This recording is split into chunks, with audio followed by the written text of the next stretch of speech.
Hey everyone, Judicial Watch President Tom Fitton here with our weekly update on social media. A lot to talk about this week. As always, we have a new House Speaker. I'll talk about what he should be doing and what he probably will do with you, especially as it relates to funding the corruption that's destroying America.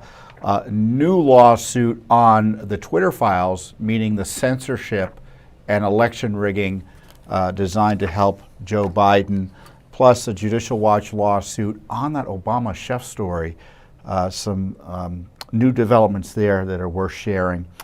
First up, though, is we have a new House Speaker. I didn't think it was going to happen so soon, but Congressman Mike Johnson is now the new Speaker of the House of Representatives. I've known him for a few years. He's not been in Congress that long. Conservative guy, constitutionalist, God-fearing. That really drives the left crazy. I don't know if you saw his opening speech where he reminded everyone sitting in that chamber that they all are ordained by God in terms of their leadership, and whether they recognize it or not is another matter or act accordingly. But certainly his prayerful reflection on his new position hopefully is a good indicator of where he'll proceed and what next he'll do as it relates to the challenges facing him. And the challenges are significant. And those of you who've been following me on the weekly update here or on social media, and you've seen my colleague Chris Farrell raise these issues as well on his On Watch program. The issue is whether or not Congress is going to continue to fund the assault on our republic, right? Whether they're going to continue to fund the effort to try to jail Trump illicitly that is happening out of the Justice Department, and also is happening out of New York and in Fulton County, Georgia. Whether they're going to continue to fund the censorship and the abuse of our military, you name it, the invasion. Are they going to continue to fund that or not? And that's the test, that's the challenge, and it's something that Speaker Johnson is going to have to deal with. And this is my response initially to his selection, and I think I summarized it pretty directly. There it is, the U.S. Capitol. New leadership up there, Speaker Mike Johnson. Judicial Watch congratulates you, sir, but you got a lot of heavy lifting to do. You need to release those January 6 tapes as quickly as you can. The McCarthy Congress has been hiding them from us. You got to release them now. You need to defund the Biden border invasion now. Our country's being destroyed. Frankly, you need to impeach him for the Biden border invasion. You need to defund the Biden scheme to rig the elections by trying to jail Trump and other innocent Americans. You need to do that now. You need to defund the Biden censorship of American citizens now. You need to defund the abuse of our military now. We can't wait till next year. Frankly, we can't wait till next week. The sooner you act, the better. God bless you, and God bless America. Well, do you agree with me? I know I agree with me. The issue of the January 6 videotapes. The Speaker of the House previously, McCarthy, the McCarthy Congress, told the court recently that no American should have access to the tapes. They told the courts that the Congress has sovereign immunity. The tapes are all security info. Even if we could get access to them, they shouldn't be released because they should be withheld as security info. Plus, there are a bunch of emails that the U.S. Capitol Police leadership have that they don't want to turn over as well. So Speaker Johnson should keep the commitment that McCarthy initially kept or promised, right? And release the tapes. Negotiate a settlement with Judicial Watch. Turn the tapes over to us. Let us win. So that's a big test. And then there's a test in a few weeks, which is the period in which this continuing resolution ends. And I want to go through it with you a little bit because it's worth highlighting, because they rely on you not knowing about the budget process in order, and they being the uniparty, the deep state, the establishment, what have you. that they rely on you not knowing about it so they can just slide through everything they want to slide through. And so the continuing resolution that McCarthy, in my view, wrongly signed on for, essentially fully funded everything that's been happening in Washington with no reform, no restrictions, right? And in theory, the way it's supposed to work, and the members of the House get together and they pass an appropriations bill by agency or 2 or 3, depending on the bill. And these appropriations bills, 12 or 13 in total, they similarly get passed by the Senate with their priorities. And if there are policy differences that are funded under law through these appropriation bills, they're supposed to be hammered out with each other. Now, obviously, the House of Representatives, in theory, controlled by Republicans, would be passing appropriations bills that would hopefully do some of the things that conservatives want done in terms of defunding the Biden border invasion, defunding censorship, defunding the tax on Trump, etc. Now, of course, Democrats running the Senate, and frankly, a lot of Republicans don't want to do any of that. So if they can't agree, there's no money. And that goes back to this continuing resolution scheme that the left uses to fund their operations every year, which is our gargantuan spending bills called either continuing resolutions. You've heard omnibuses or minibuses. Some people kind of vulgarly call them crapuluses. But that's what happens. They just put everything off to the last minute, and they don't give anybody any time. And since no one can agree on anything, they just agree to keep on spending what they spent the previous year, with a little bit extra. So obviously, that's not the conservative way to approach things. Certainly, if you're looking for some reform and a reflection of the policies that the voters have who actually gave the Republicans the majority in the House. And from Judicial Watch's perspective, we want, and I think you want, some reform here, some anti-corruption statements through this continuing resolution process or this omnibus process or this appropriations process. So Speaker Johnson suggested that if there's going to be a continuing resolution again, because they're not going to have these appropriations bills done by the middle of next month. It's not going to happen. Certainly, even if the House has it, the Senate won't proceed because there's little political interest in doing it on the Senate. They're happy just to get what they got last year, plus a little bit more, the Democrats and Joe Biden. But Speaker Johnson suggested that if there is to be another continuing resolution to give people more time to do what, I'm not sure, but anyway, that there would be some restrictions put in place, right? Which was good, right? So maybe he's listening. Maybe he wants to do some reforms through this continuing resolution. And he's going to tell Democrats and encourage his colleagues in the House to tell the liberals and the leftists who are ruining the government that if you want the government to, quote, be funded, there are certain things that are going to happen. There's going to be a red line or 2 or 3 or 4 or 5, but at least one. Who knows? Maybe they'll say, if you want more government funding or the government to keep on getting money, we're going to have to secure the border. And we're not going to fund our own destruction by giving the Biden administration money to move millions of illegal aliens into the country. Imagine if that was the line.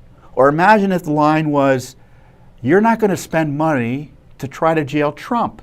And to the degree your cutouts in Fulton County, Georgia, and up in New York City are relying on federal money in part to do their schemes against Trump, we're going to cut that off too. Imagine that. You're not going to censor Americans. Imagine that with federal tax dollars. So the question for Republicans is, and honest conservatives, are they going to do anything? Is there anything that they'd be willing to fight over? And if they and if it doesn't work out the way they want, would they be willing to shut the government down over it? Is there anything they're willing to make a stand on?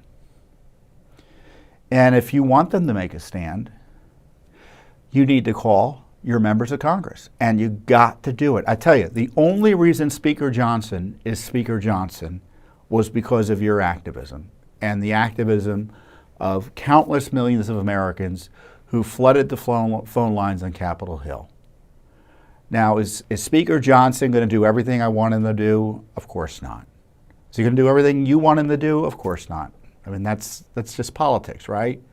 But the fact is, there is a much more conservative speaker who shares a lot of our values for the first time in that key position, thanks in large measure to the activism of you, dear follower, dear viewer, dear Judicial Watch supporter.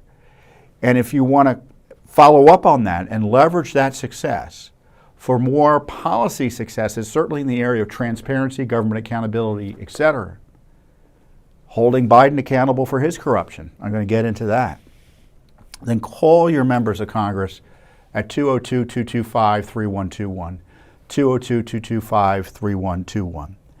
And congratulations, Speaker Johnson. I think he's a great guy. I wish him the best, but we got work to do, right? As I said in that clip. We got work to do. Our country is tottering. I run hot and cold. Is the Republic fallen or not? I don't know what you think. But either way, it's an emergency situation in what's happening here in Washington, D.C. with the abuses, the corruption in the White House, the invasion. And of course, we have all these national security issues that are made worse by Biden's personal corruption. So, welcome to the job, Mr. Speaker. Now you got to get to work. And unfortunately for him, there's going to be no honeymoon. It's got to be immediate. I mean, the crisis is that significant. And if you share my views, maybe you don't share my views, but the least you should do is share your views with your members of Congress at 202-225-3121. And as I've discussed with you previously, and I'll talk to you a little bit more about some of the other work we're doing, we'll keep on pushing in terms of the government accountability and transparency and ethics and such, whether it be getting information on the censorship, the invasion, the COVID scandal, which hasn't stopped, the Biden corruption. Judicial Watch will do our independent work. Election integrity, Judicial Watch will do our independent work.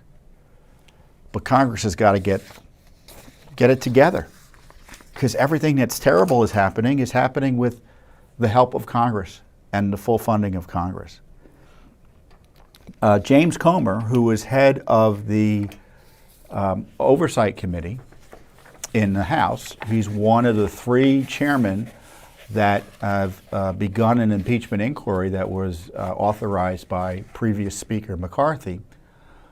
He joined Judicial Watch, and my colleague Chris Farrell, who runs our investigations department, he's also on the board of directors of Judicial Watch. And Mr.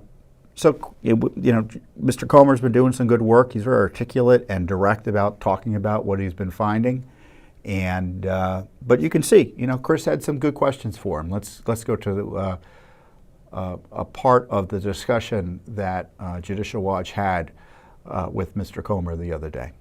Speaker McCarthy went out of his way to attempt to block Judicial Watch from getting all the January 6th videotapes that we're suing in federal court over.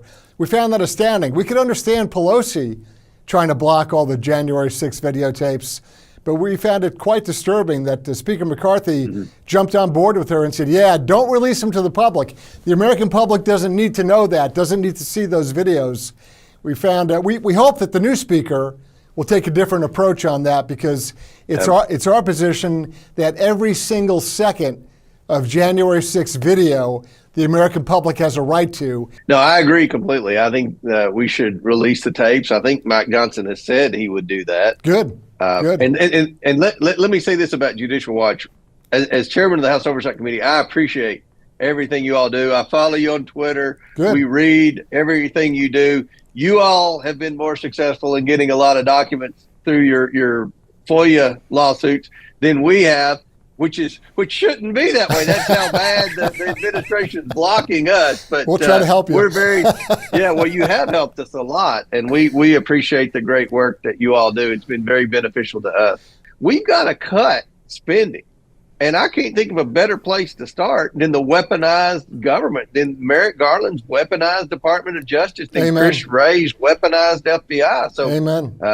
Look, there's not a number too steep for me on cutting the Department of Justice. When are we going to see some Biden family members giving live testimony in front of your committee? Very soon. You know, Jordan's doing the depositions. He had the deposition of Brady this week. He's going to be hopefully bringing Weiss in for a deposition. We would like to do the same with the Bidens. Now, look what we found in the last 3 weeks. In the last 3 weeks, we found a wire from China to Hunter Biden that listed Joe Biden's address as the beneficiary. We found the $200,000 check that you referenced at the beginning of this interview. We found another check that we're trying to trace. We're getting bank records in every day from the subpoena I issued almost a month ago. Once all these bank records are in, which hopefully be in the next week or so, we're going to trace every source of revenue that the Biden family had. And then we're going to bring them in and say, how did you get this $3 million from China? How did you get this $1 million from Ukraine? What did you do to get the $3.5 million from Russia? So that was a good discussion with James Comer, and let's hope he does what he promises to do. Did you catch that piece of news? We talked about last week that there was a $200,000 check that, according to Comer, was tied to seemingly shady financial operations involving the president's brother and Joe Biden, a $200,000 check written to Joe Biden. Now, the Biden gang has said, oh, that was a loan. It was legit.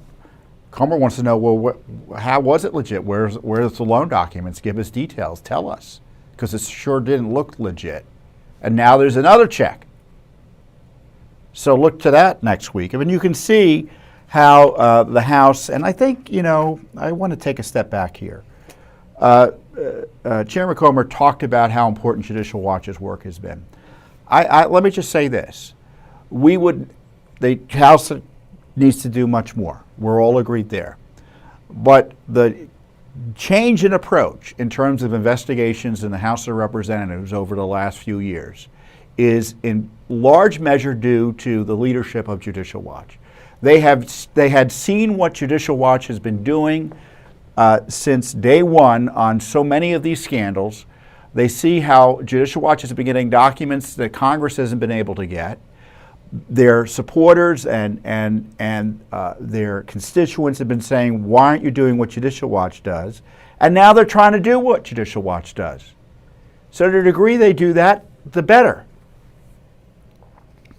But the more is the better. And as Chris said, we got to get people in, witnesses, and move this investigation and this impeachment effort in ways forward that not only include Biden, but as Comer said, they need to defund the deep state, namely the Justice Department and the FBI. And I talked about these appropriations bills earlier.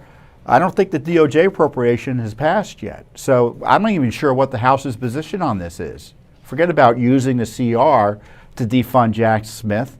Are they going to use the appropriations bills that are coming up in the next few weeks to defund Jack Smith directly through the ordinary course? Should ask. 202-225-3121 is the phone number of Congress. And there's so much more to be done here. And frankly, given the corruption at the Justice Department and the FBI, it should be a 7-alarm fire at the House in terms of getting people in, holding them to account, putting them under oath, doing everything within their power to ensure accountability. Chuck Grassley, the longtime senator from Iowa, issued another letter this week that I'm going to share with you. And it's a little bit of a lengthy letter, but I'm going to read it to you because there's so much information here about government corruption, specifically the corruption of the Justice Department and the FBI and the protection racket for Joe Biden that helped them secure the presidency illicitly, it looks like, through the interference by the Justice Department and the FBI. So I'm going to share it with you. It's a little easier for me to read on my phone. It's dated October 24th, 2023. It was sent to Merrick Garland, the Attorney General, and Director Wray, the FBI Director, Christopher Wray.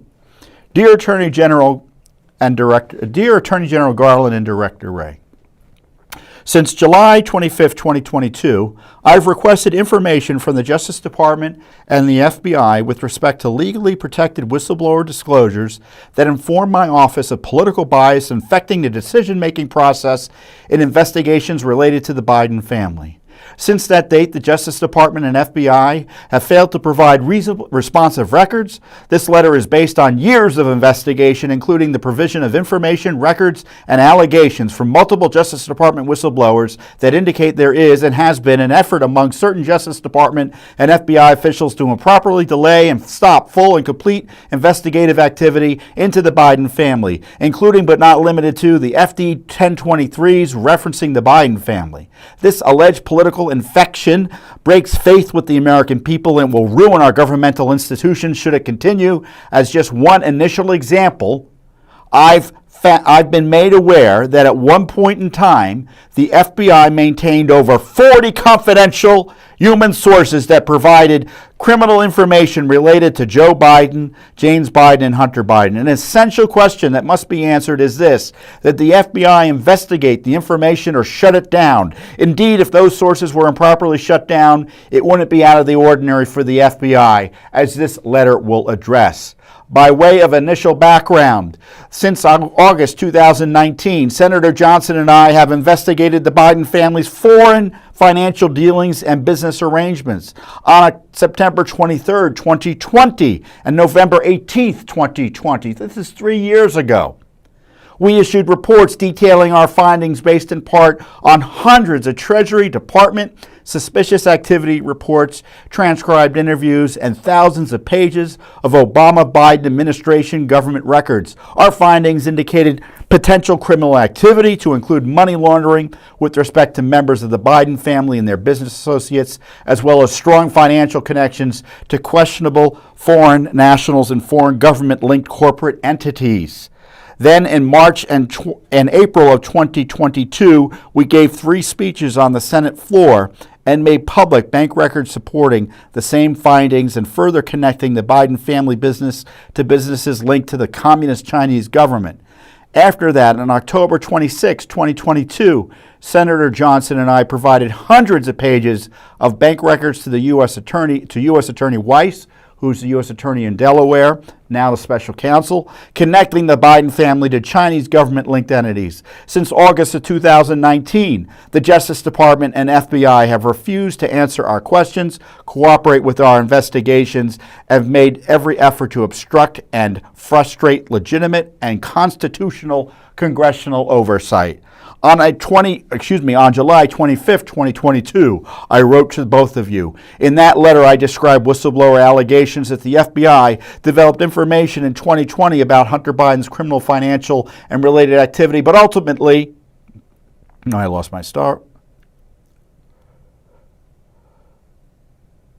But ultimately, let me start over on that. I described whistleblower allegations that the FBI developed information in 2020 about Hunter Biden's criminal, financial, and related activity, but ultimately shut it down, the FBI did, based on false assertions that it was subject to foreign disinformation. It's been alleged that the basis for shutting the investigative activity down was an August 2020 assessment created by FBI Supervisory Intelligence Analyst Brian Auten. That assessment was used by an FBI headquarters team to improperly discredit negative Hunter Biden information as disinformation and cause investigative activity to cease. The precise basis for how the FBI headquarters team selected the specific information for inclusion in Auten's assessment is unknown, but the focus of the FBI headquarters team's attention involved derogatory information about Hunter Biden and Joe Biden. In that same letter, I noted that in October 2020, an avenue of derogatory Hunter Biden reporting was ordered closed at the direction of Assistant Special Agent in Charge Tim Tebow. My office has been made aware that FBI agents responsible for the information that was shut down were interviewed by the FBI headquarters team in furtherance of Auten's assessment. Publicly released portions of Tebow's interview with the House Judiciary Committee confirmed the whistleblower's allegations. The transcript reportedly notes that an FBI headquarters and FBI Baltimore element wanted the Hunter Biden reporting closed, which Tebow followed through on. Now, when I say FBI Baltimore, that's the Delaware operation. U.S. Attorney in Delaware, Weiss, who's now special counsel, part of the Biden regime up in Delaware, he is supported by the Baltimore office of the FBI. On October 13th, 2022, I wrote to both of you and U.S. Attorney Weiss with respect to specific records within the possession of the Justice Department and FBI indicating potential criminal activity in the Biden family's foreign business deals. This included the Biden family 1023 that Chairman Comer and I ultimately made public on July 25th, 2023. Specifically, I requested an array of records related to that Biden family 1023. That's that IRS, that FBI form that described the Burisma bribe scheme for Hunter and Joe totaling $10 million. While all three recipients of my letter have failed to provide the requested information, none have disputed the allegations I presented to them.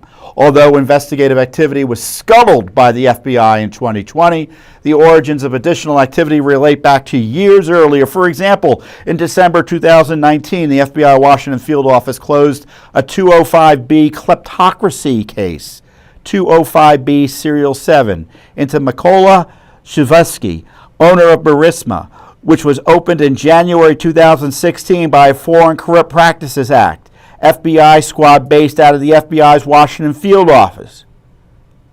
This Foreign Corrupt Practices Act squad included agents from the FBI headquarters. In February 2020, a meeting took place at the FBI Pittsburgh field office with FBI headquarters elements. That meeting involved discussions about investigative matters related to Hunter Biden investigation and related inquiries, which most likely would have included the case against Shevsky. Then in March 2020, and at the request of the Justice Department, quote, a guardian assessment, unquote, was opened out of the Pittsburgh field office to analyze information provided by Rudy Giuliani. So what happened was, you may recall that Barr, then Attorney General, had kicked all this Hunter Biden stuff up to Pittsburgh. And that Pittsburgh U.S. attorney was trying to evaluate the information he was getting from Rudy Giuliani, things that he was finding out, plus the information the FBI also had. And he got nowhere, by the way. He would find information, send it to the relevant U.S. attorney's offices, and they would bury it. And the FBI was involved in burying as well. During the course of that assessment, Justice Department and FBI officials located an FT 1023 from March 2017 relating to the 2000B kleptocracy investigation of Shevsky. Kleptocracy. That's the Biden way, isn't it?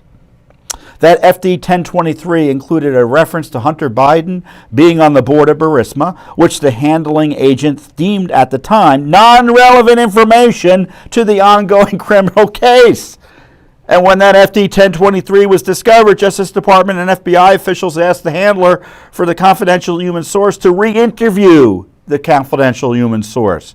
According to reports, that was a fight for a month to get the handler to re-interview the CHS. Eventually, that re-interview took place, and the Biden family 1023 about the alleged criminal scheme between then Vice President Biden, Hunter Biden, and Shevsky was created in June 2020. A 1023 must be serialized to a case, so that Biden family 1023 was serialized to the Pittsburgh assessment. Again, that's the Barr-initiated investigation I told you about. Accordingly, claims that the Biden family 1023 was part of that information provided by Giuliani are incorrect. So the left tried to pretend Giuliani was the one who pushed this bribe scheme allegation to the Justice Department and the FBI, this Burisma bribe scheme that had according to this confidential human source, the head of Burisma confessed essentially that he gave $5 million for Joe and $5 million for Hunter, to ensure that Burisma was unharassed by anti-corruption investigators in Ukraine and elsewhere. The information in the Biden family 1023 was obtained separate from Giuliani from a long-standing, high-paid FBI confidential human source who's been used in other investigative matters by the FBI, as the Shevsky case illustrates. That Biden family 1023 was serialized into the Pittsburgh assessment simply because it was the administrative avenue to house the source information. So the left has spent all this time, and the Democrats on the Hill and the Biden administration have been spending all the time trying to suggest that the information documenting Biden corruption is tainted by Giuliani or Russia disinformation, whatever you have it. And that's just what Senator Grassley is trying to put onto the record, that this information was coming from all different types of sources, all of which had been vetted more or less by the FBI and should have been taken seriously. Due to the fact that there was no case and merely an assessment, now just think about that, no case and merely an assessment. Think of what they did to Donald Trump. They concocted fake allegations against him as it relates to challenging the election and the personal records he had in Mar-a-Lago, and indicted him in an unprecedented fashion and trying to jail him and obviously engage in election interference. They did that in months. Here, you have years-long investigations, and they can't even get out of, quote, the assessment stage. And that isn't what they did for Trump when he was president. They immediately launched criminal inquiries as soon as they got negative information about him, which in retrospect, and they knew at the time, was shady and didn't warrant a further follow-up. Here they have significant information, and they keep on figuring out ways to stall serious criminal investigations of the evidence that that was staring them right in the face, and frankly, that they were burying. Due to the fact there was no case and merely an assessment, as I said, Justice Department and FBI officials were limited in their investigative abilities, including conducting database checks instead of using subpoenas and search warrants. No raids. They're only looking at databases, things that Judicial Watch could probably do. In addition, my office had been informed that the FBI agents and DOJ officials working the Pittsburgh assessment had to pause their work for weeks at a time because the assessment had to be reapproved every 30 days by multiple DOJ and FBI officials. Oh, they were nervous about Biden, all right. They didn't want to do anything. On June 30th, 2020, the Biden family 1023 was serialized into the Pittsburgh assessment, and the FBI leadership would likely have been briefed on it due to the nature of the reporting. Either on that day or shortly thereafter, travel mentioned in the Biden family 1023 was confirmed, as well as some meetings that took place. So this information in the 1023 implicating the President of the United States now, Joe Biden, has been confirmed 6 ways to Sunday.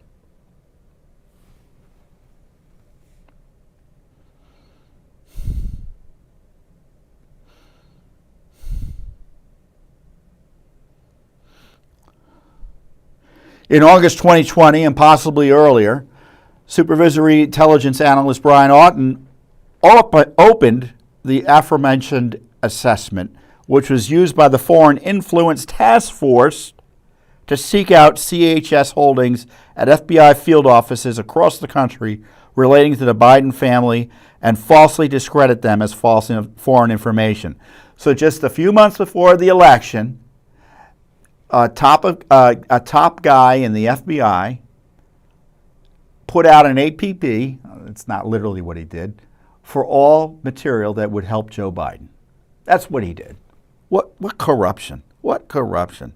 Also in August 2020, the Foreign Influence Task Force improperly briefed me and Senator Johnson with respect to our Biden family investigation after pressure from congressional Democrats.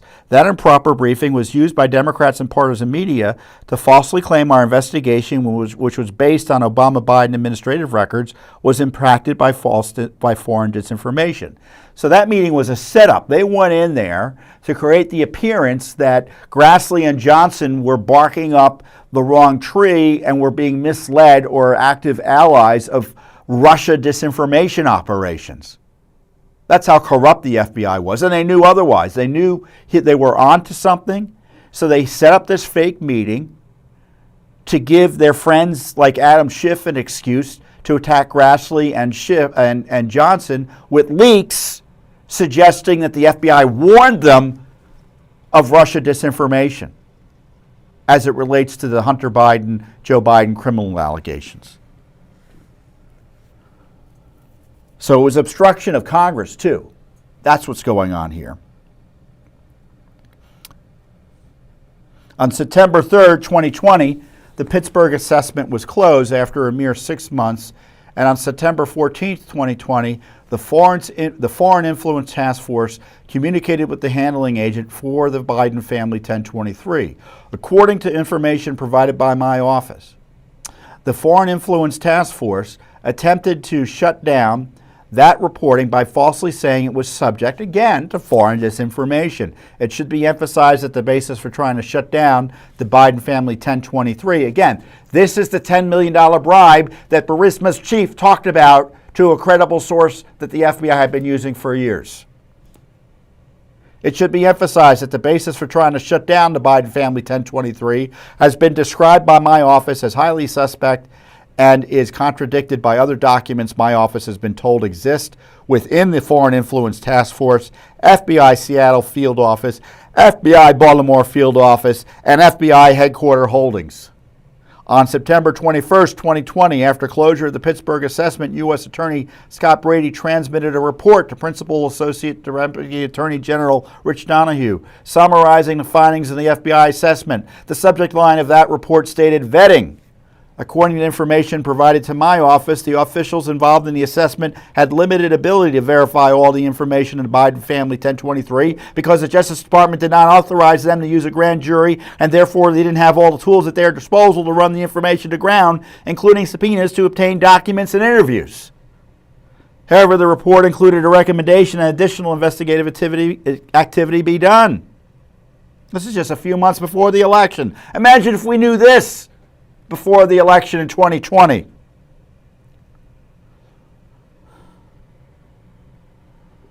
Notably, my office has been informed that with respect to the confidential human source in the Biden family 1023, the U.S. Attorney's Office for the Western District of Pennsylvania coordinated with the U.S. Attorney's Office for the Eastern District of New York in 2020 and found no hits to known sources of Russia disinformation. The report, including information on the Biden family 1023, was ultimately transmitted to U.S. Attorney Weiss, who, according to Attorney General Garland, had every investigative tool at his disposal even before being designated as a special counsel. So Weiss has had all this for years. Just before the election, they all knew that the Burisma issues, the scandals as it was disclosed in the Hunter Biden laptop, and specifically, they had details with this confidential human source that they've been seriously implicated in a bribery scheme. All that was known by the FBI prior to the election, and rather than following it up adequately, they tried to bury it, punish the senators who were onto it, and then censor you, dear Americans, by getting Twitter and company to shut down reporting on the related Hunter Biden laptop.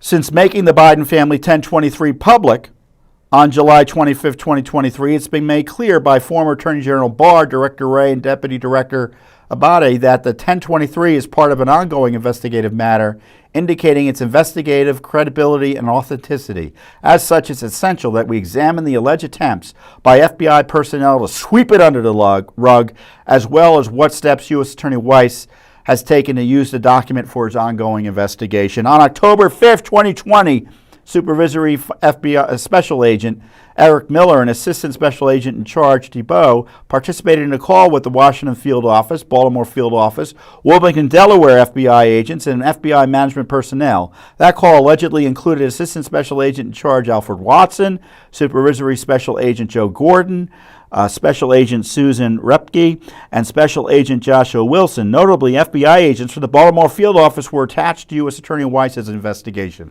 as I described earlier. My office has been informed that on that call it was confirmed the Delaware case currently run by U.S. Attorney Weiss was opened as a Money Laundering and Foreign Agents Registration Act case, not a bribery case as the Biden family 1023 would appear to require, and that it was jointly worked with the IRS. On that call, it was made clear that Delaware FBI agents were in possession of email evidence that contradicted denials made by Joe Biden that he was never aware or involved in Hunter Biden's business arrangements. Again, they all knew Joe was a crook a month before the election. They all knew. And anyone who said otherwise, they said was a liar and a Russian agent, including Trump. On October 23rd, 2020, again, just before the election, Tony Bobulinski met with and was interviewed by James Dawson, a Washington Field Office Special Agent in Charge, Acting Assistant Special Agent in Charge Giulio Arsini, Special Agent William Novak, and Special Agent Garrett Churchill. Bobulinski first provided firsthand knowledge as an eye and ear witness to Joe Biden's involvement in potentially criminal schemes with Hunter Biden.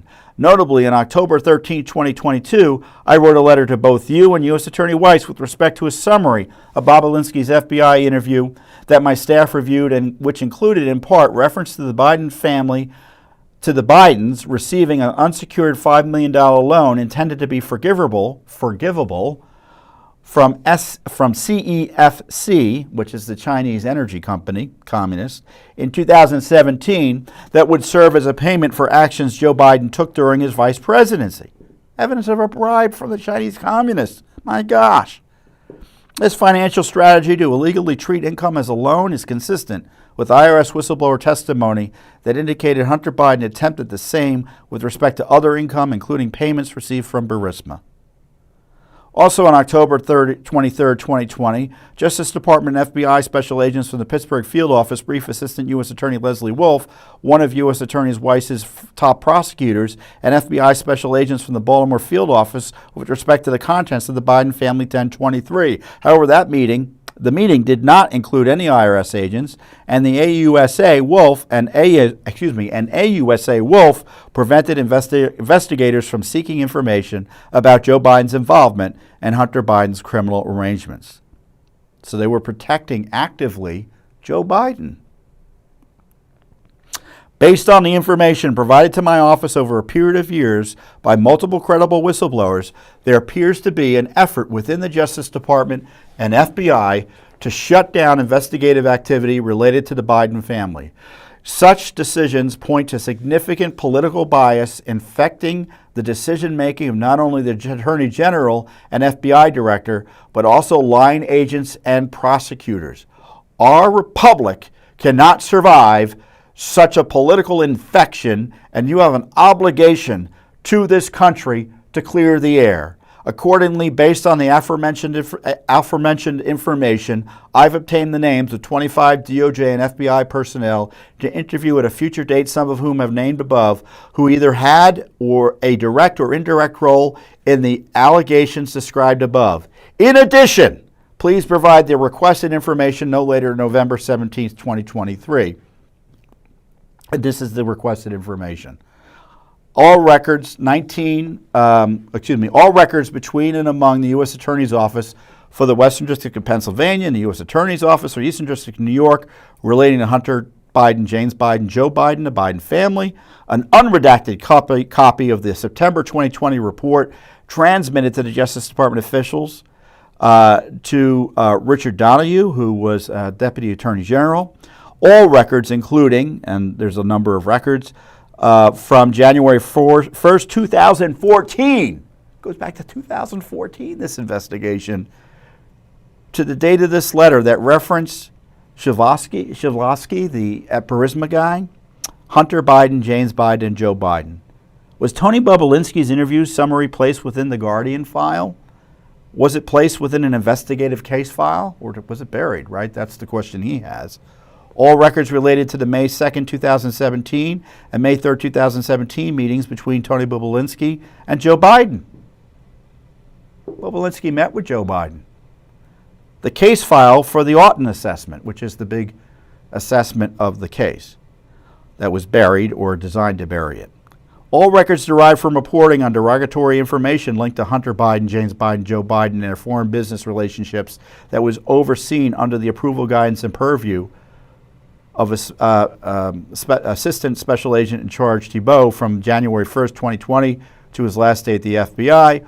All opened and closed cases initiated by the Washington field office under the purview of Thibault that were ordered closed by him and or denied for opening by the Justice Department's Public Integrity section and or the United States Attorney's offices in the District of Columbia and the Eastern District of Virginia. So by my count, there are the Eastern District of Virginia, Eastern District of New York, D.C., Seattle, Pittsburgh, and Delaware. 7 U.S. Attorney's offices. I tell you, it looks like the Justice Department did nothing else in the last 2 years of the Trump administration and the FBI other than cover up for Joe Biden.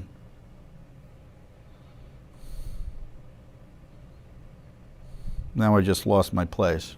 Maybe I can see it here in the letter.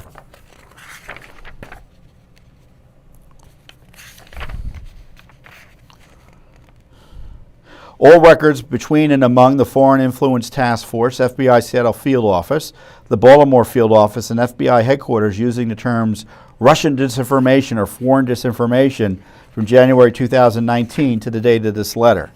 From September 2020 to December 2020, so 3 months or 4 months, all records between and among the FBI Baltimore Field Office, the D.C. Field Office, and Delaware FBI agents regarding the Hunter Biden matter, including but not limited to Assistant Special Agent in Charge Alfred Watson, Supervisory Special Agent Gordon, Special Agent Ropke, and Special Agent Wilson.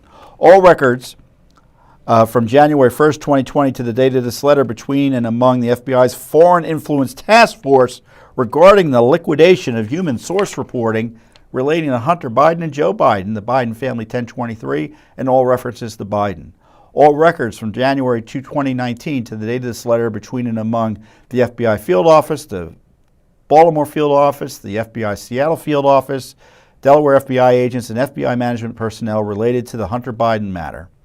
All records between and among Washington Field Office Special Agent in Charge James Dawson, the Acting Assistant Special Agent in Charge Julio Arsini, William Novak, and Garrett Churchill relating to Tony Bobolinsky, so that's the Bobolinsky crew, and all records between Special Agent, Supervisory Special Agent Miller, Assistant Special Agent in Charge Thibault regarding confidential human source reporting on all Hunter Biden related matters. And Senator Grassley closes out his letter with the following truism: transparency brings accountability. Now that letter took a lot longer to read than I anticipated. My guys in the back are probably having a heart attack that I went on so long. But I don't know about you, but I think it was worth doing. Because this is the record of FBI and Justice Department corruption that should, in my view, result in massive decimation, defunding, reform, maybe even the ending of certain agencies. These people, as Biden said, he's got 25 that he's listed he'd like to talk to. The House should bring them in immediately.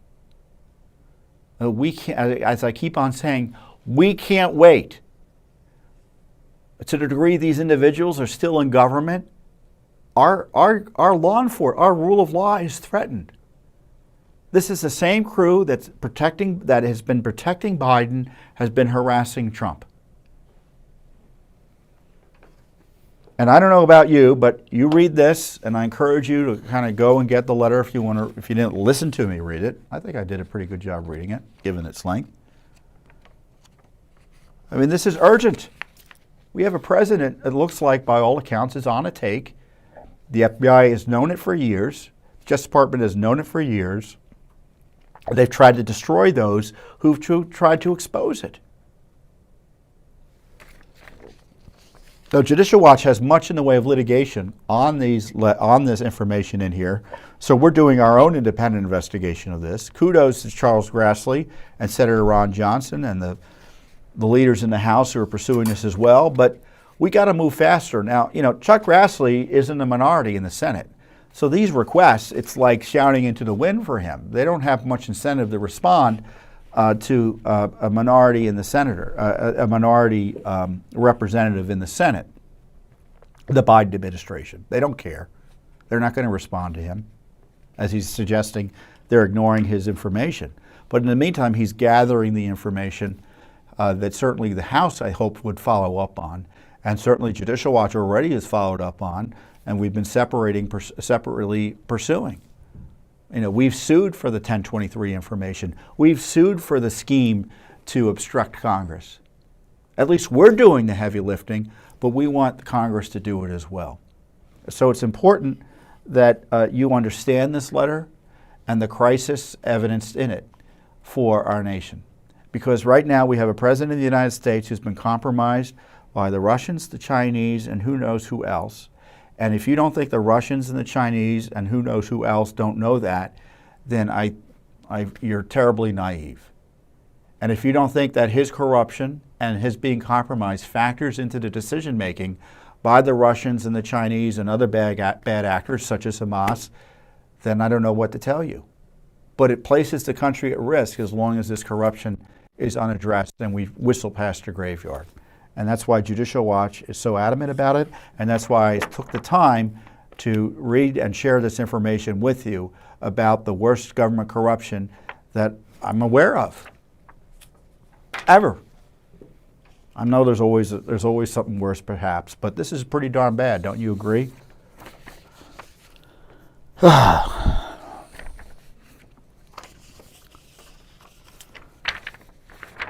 my arm reading it on my phone. I got it. Everyone, by the way, wish me luck next week. I'm getting surgery on my arm. I've had tennis elbow, and it isn't getting better. I have to get some surgery, so don't pray for me. I don't need prayers. I guess we all need prayers. Just pray for my surgeon that he does a good job. So hopefully I won't have any more pain after this is all said and done. What next?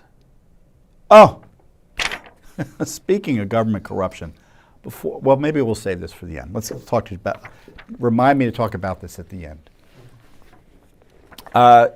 So this week there's been follow-up on Judicial Watch's disclosures last week that Barack Obama was present at the scene of the emergency response to the drowning death of his chef, Tafari Campbell. And in addition, it looks like he was present not only at the emergency scene, there was a witness interview that took place there, and then the next day at his house, it looks like he was present for another witness interview that took place there. I think it was the same witness. It could have been more than one witness. My question is, why was he hanging out for these witness interviews? And why are we only finding out now, through Judicial Watch, that Joe Biden was there at the scene where they were trying to figure out and rescue his chef? He had drowned. Now, you may recall, the story was that Barack Obama was on another planet when that happened. He was nowhere near it. Well, it turns out he was there. And not only that, but he was present for witness interviews. And since then, we've had a follow-up from the Daily Mail, who's been separately and independently investigating this. And they've been getting some good information as well. And they were able to obtain this week, the audio of the 911 calls the Secret Service made, that Judicial Watch had uncovered, by the way, that the Secret Service made the 911 calls. They didn't tell us the Secret Service was involved. Judicial Watch forced that out. And let's play the audio of the Secret Service agent. It sounds like he's 12, God help him, calling 911 to report the tragic drowning. 911, the sign's recorded. Where is your emergency? Turn it up a little bit. We have a male drowning in the back of the property right now. We have our rescue swimmers. They're attempting to go out there right now. What's your phone number that you called in on? So that beeping you hear is redaction. What's the best so access? you don't want personal information. when they rescue released it to swimmer the Daily and Mail. an agent driving down there right now to get on the boat. Someone came running up to our back post saying that a gentleman, it's just a guest of the house, is out there drowning. So right now, a He was an rescue swimmer employee. is going out there. And you said you guys have boat access, so what do you guys need? Do you need an ambulance, or do you need water rescue as well? They didn't advise right now. I would say at least an ambulance, and I don't know if what they're doing in the back of the property right now. I know we have our rescue swimmer who's getting the boat right now.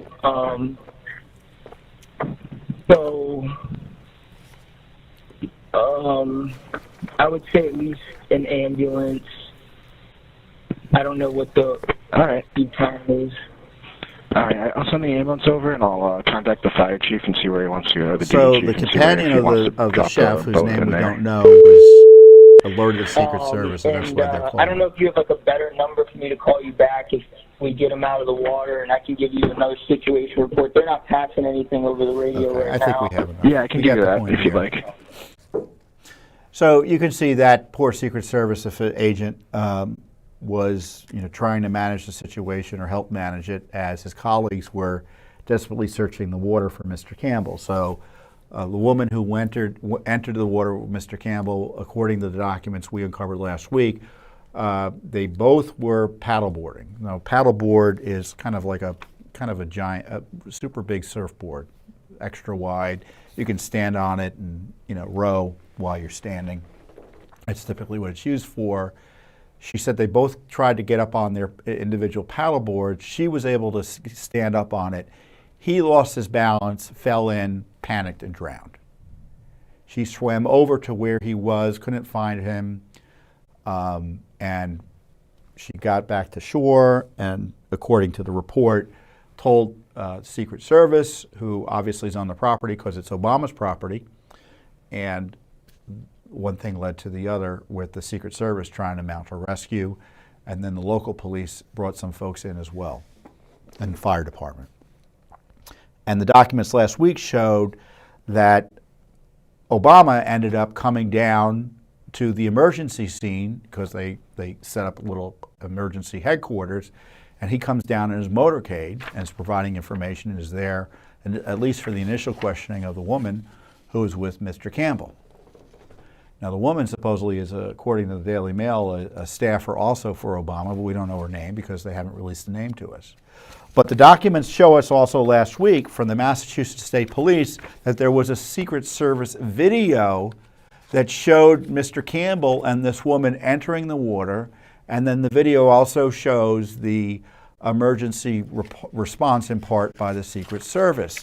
And the trooper or the official who issued the report that we looked at said he watched the video and he described what was in the video in his report that we were able, or that we uncovered for the American people.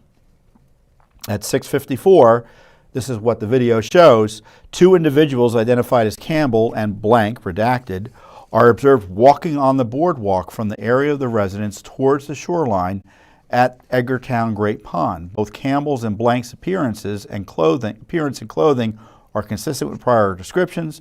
Once near the shoreline, it appears that Campbell and blank obtained paddleboards and paddles from a small alcove near the shoreline and subsequently entered the water. And then about 45 minutes later at 7:40, Secret Service agent blank is observed running from his assigned post towards the shoreline, utilizing his handheld radio. And then it shows other agents, according to the summary, also reacting, including the launch of a boat and the arrival of a police vehicle or police vehicles and Secret Service vehicles. And the officer or the reporter here was who? Let me just see who wrote the report for us. Massachusetts State Trooper Dustin Shaw. So Trooper Shaw described what he saw in the video. But he also details he didn't get the video. He looked at it, but he hasn't gotten the video yet. And what Judicial Watch did was we called and tried to figure out if they had gotten the video since this report was issued, and we couldn't get a response. Now, we also had already asked the Secret Service for any audio visuals as it related to the death incident, the drowning death of Mr. Campbell. Specifically, we asked for all audio-visual recordings, including dispatch calls, fixed camera footage, internal U.S. Secret Service communications, and communications with all law enforcement and EMS personnel, emails, incident reports, witness statements, investigative reports, and other records related to the death of Tafari Campbell on July 23rd, 2024 in Edgartown, Great Pond. So we sued, obviously, to get everything the Secret Service has on this, including why the heck they wouldn't tell anyone they were involved initially. Plus, we now know there's a video, so we want the video. So simple, right? And I don't understand why it's a state secret. As I said in our press release, what did I say in our press release?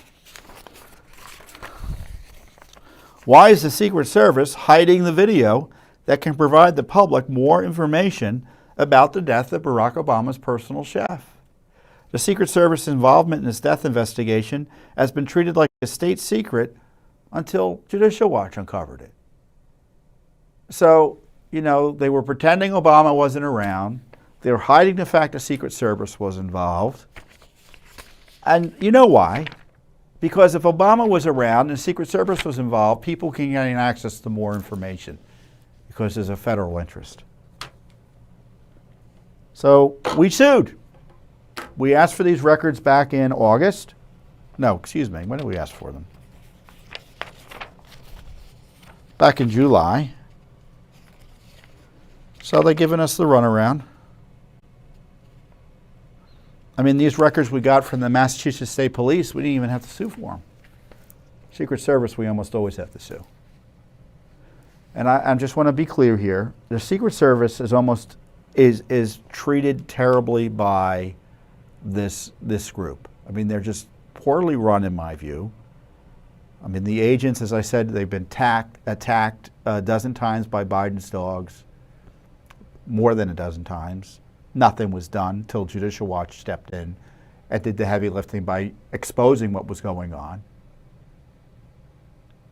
They were forced to do that sham cocaine investigation in the White House and pretend not to figure out who did it. And then, you know, they tried to rescue that poor chef up in Edgartown, up in the Obama compound, and they didn't, and their bosses didn't want to tell anyone about it because there was probably something embarrassing about what the chef was doing or who he was with. I mean, that's my conclusion. I mean, why would you cover it up unless there was a political reason to do it? So even when they do something good here, the Secret Service is trying to save a man, and it looked like, you know, based on the reports, they were, you know, I don't envy them, and I pray for them because that's not fun. Trying to assert, you know, the trauma of someone drowning on your watch and trying to rescue them and dealing with the woman who witnessed it. It's terrible. And don't forget, the Secret Service is also they're also denying Secret Service protection for Robert Kennedy Jr., the Biden people are.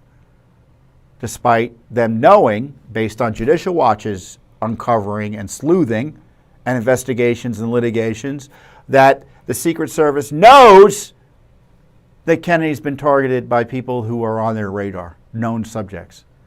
I mean, Kennedy just reported this week online that on Twitter, I did a tweet on it.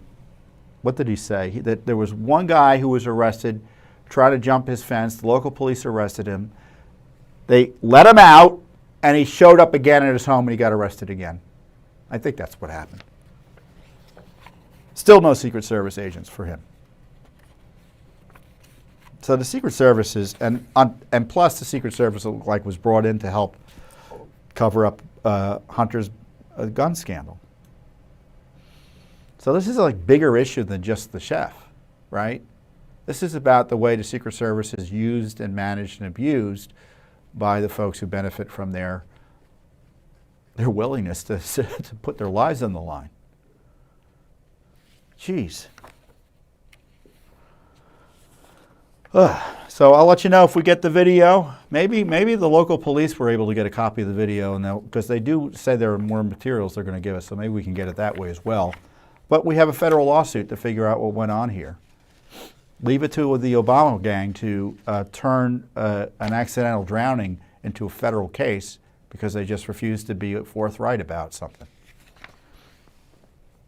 Speaking of federal cases, we have a new lawsuit against the Biden FBI, again, and Justice Department. I just want you to just focus on that. We repeatedly have to sue the law enforcement agencies of the federal government because they're violating the law on transparency. The law enforcers are lawbreakers when it comes to transparency.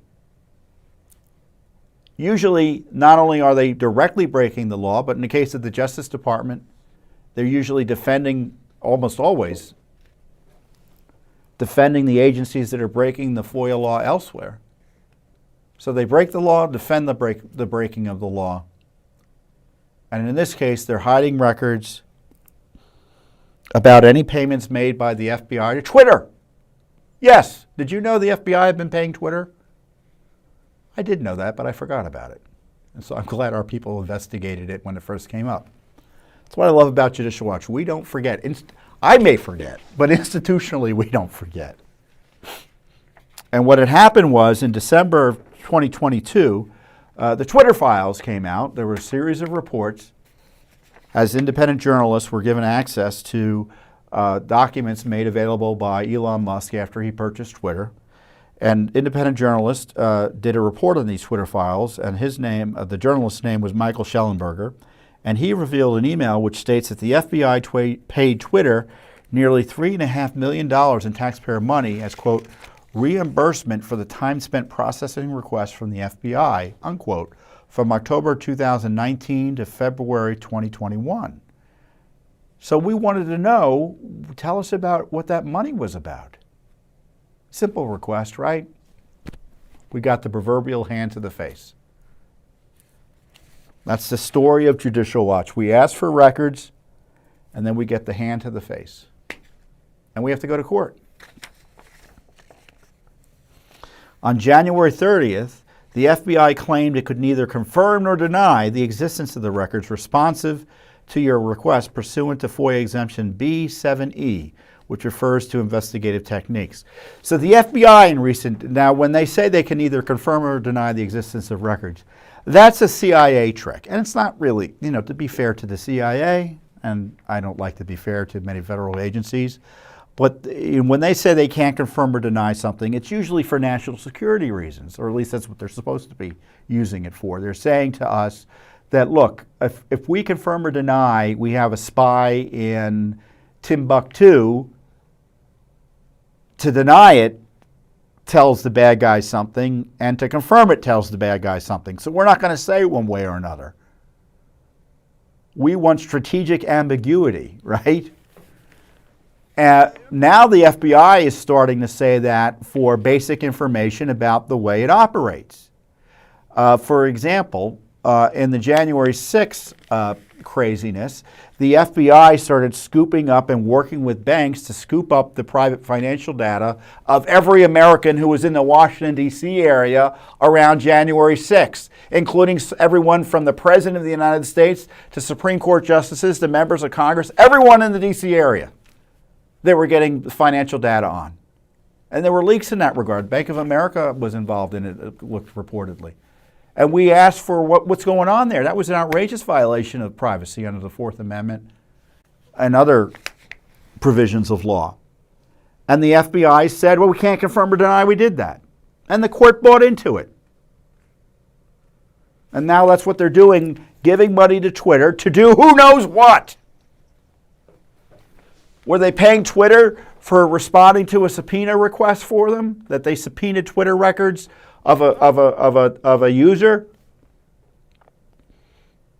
Were they paying Twitter as part of their censorship program to censor Americans? We don't know. And they don't want to even tell us what the money was for, what it was about, or even if they paid it. Now we know they paid it because there's this email dated February 10th, 2021, in which an unidentified,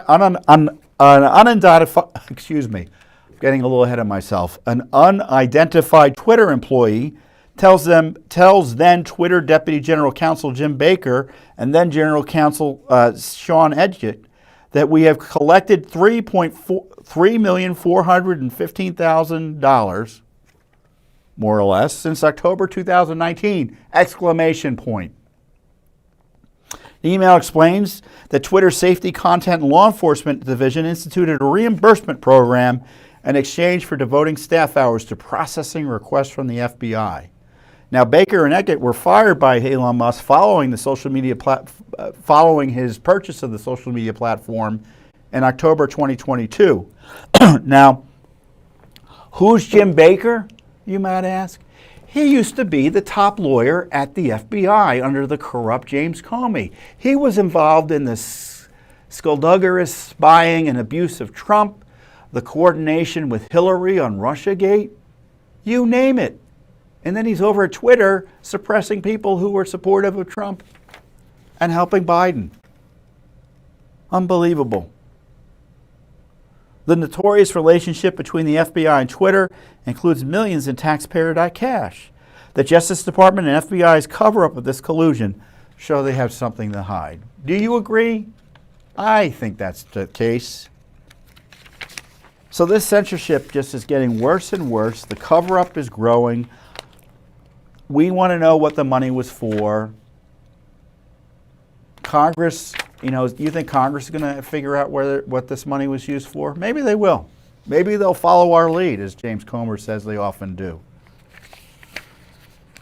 But this is an example of Judicial Watch's work. We just will come on and complain about censorship. We actually file federal lawsuits to uncover the truth behind it so we can hold them accountable and stop it. And of course, this reminds me, we've got the great documentary on the Twitter files, the censorship, Controlled and Censored. If you haven't watched it, I encourage you to go to our website right now and watch it. It's about 45 minutes total. You can watch it in bites of 10 minutes or less. Around 10 minutes. There's like 4 sections, 10 minutes or so. And it talks about these Twitter files. So I encourage you to watch it. And we've got many other lawsuits related to Twitter censorship. Not only Twitter censorship, but big tech censorship generally. Before we go, the government corruption isn't just in the executive branch, it's in the congressional branch. And you may remember there was this big to-do a few weeks ago during the vote for the continuing resolution. Jamal Bowman, who is a Democrat representative from New York, who's kind of nutty, kind of crazy. He prior to this was known for getting into a verbal altercation with Thomas Massie, who's probably one of the most sane guys on the Hill in terms of not going around screaming at people. So there was that video. But he pulled a fire alarm in one of the House office buildings during the vote. And here's the video of it was uncovered by New York One. Oh, what the heck? So I was laughing. I said, we should have just played this video the entire hour. So those are emergency signs saying you can't exit. He pulls them down, and then he pulls the fire alarm there. What is he doing? Let's watch it again. One takes the one, carries it, pulls the other one, just knocks it down, and just pulls the alarm. Now, you may recall he said, I was just trying to get out, and I thought, I needed to do that to open the door. Well, he was lying, right? And so what happened was the local U.S. attorney, it's not the U.S. attorney, it's the District of Columbia Attorney General, even though it probably should have been the U.S. attorney given the federal nature of what he did, let him cop out to a $1,000 misdemeanor for pulling the fire alarm. Not for doing what the January 6ers did, which is what other people suspect he did, trying to interfere with the official operations of Congress by setting that fire alarm off. But isn't it interesting how they treat, well, I guess interesting isn't the word. isn't it illustrative how the operators here in Washington, D.C. treat someone who does something like that versus the January 6th protesters? I mean, there are people who are facing much more significant jail time and legal liability for much less in the way of disruption. For simply being present, walking through an open door, parading around the Capitol, which is something that happens all the time with the civil disobedience. And I don't even think they thought they were even doing civil disobedience. They just walked through an open door. Many of those folks who have been targeted by this Justice Department. But this congressman does that, and he gets the special treatment he got, or the sweetheart treatment he got. And I'm not saying he should go to jail for forever and a day. I'm just asking for equal treatment under law. You can't throw the book at the January 6ers and allow this to go on. And you may recall last week you had these terrorist supporters show up on Capitol Hill and take over a congressional building as well. No indication there's a January 6th type investigation into what they did.